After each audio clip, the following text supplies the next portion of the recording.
You all remember mcomeni, right? The bus that shamelessly decided to drive on its side after consuming millions in fabrication. Kind of like social health authority if you think about it the right way. I'm not sure what percentage of juju exists in your lineage, but this vehicle's ancestors at Isuzu may have not been done with him by the time he was leaving the dealership.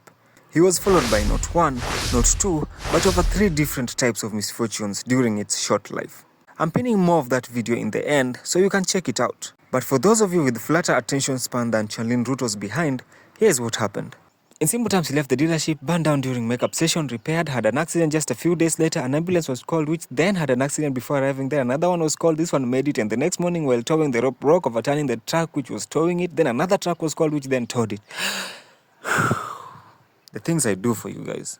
Anyway, a huge number of Kenyans who eat, drink and fat matatu culture were shocked by this particular brand of Nigerian witchcraft and couldn't help but express their frustrations online. And for a brief number of weeks, everyone knew not to mess with witchcraft. I'm truly sad, honestly, because I've just woken up na nimesikia uppercut imeanguka, nasikia watu wamekufa. You all know mood, right? The bus that cost more than my entire generation's network? Great. Okay, so one chilly evening, that bus was being launched, and thousands of youth filled Nairobi city just to witness what was going on with this vehicle. And while I was seriously begging my madam for viewing permissions dialogue like Ruto does to, well, everybody, my peers were having a good time outside. And nobody could ever predict what was happening just a few kilometers away at the expense of opposite.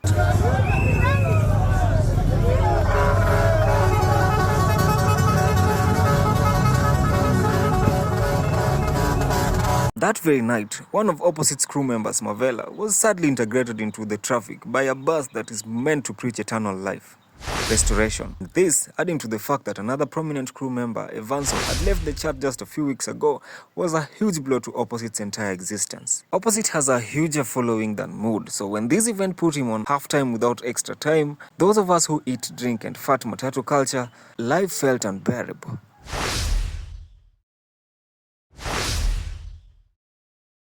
You all know the Kenyan government, right? The only institution that can relate passenger vehicle window graffiti to head-on collisions, or loud music to busted tires. Rightfully so. Some brothers have been knocking on God's kitchen door by dangerously hanging on doors, or just driving matatu like Jesus will be dying for their sins again. But every grade 3 pupil and their parents know that these are just individual problems, right?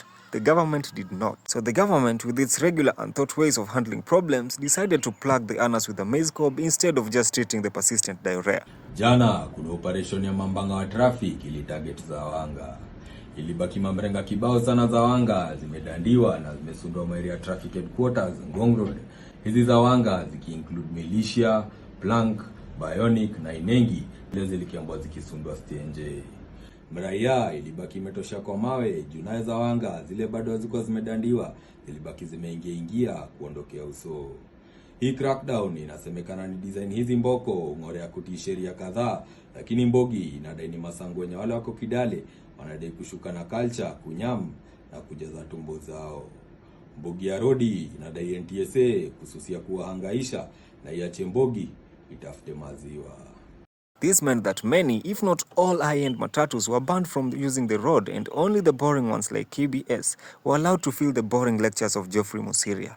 Many people who use these high-end vehicles to release their status with music and vibes now had to go and displace them to their wives and kids. And for a couple of days, jobs were lost, families fought, commutes became longer than African church sessions, and for those who eat, drink and fat matatu culture, very many curses were spoken.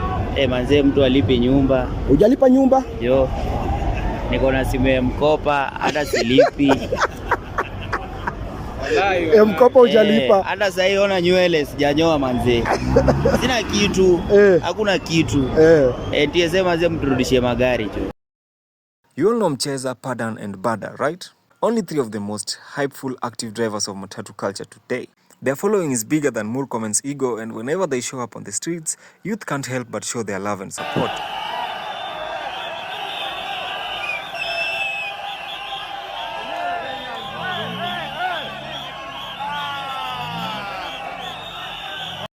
But to the eyes of any type of bureaucratic authority, how dare you show love and support? How dare you benefit from this? And how dare you happily do your job?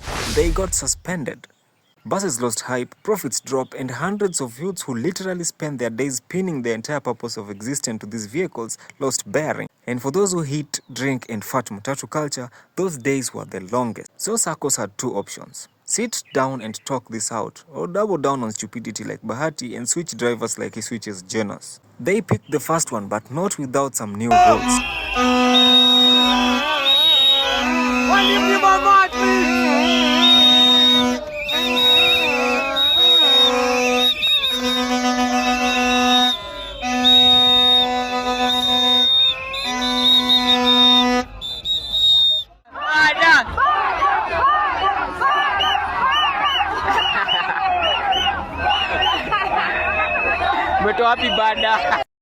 Thank you for choosing this video as a way of wasting your time, and leave a comment down below if you have any other time wasting ideas you'd like to listen. If you haven't watched the mcomeni video, here it is, and also here are some of my other videos. If you love this kind of content, make sure to subscribe so you don't miss other episodes.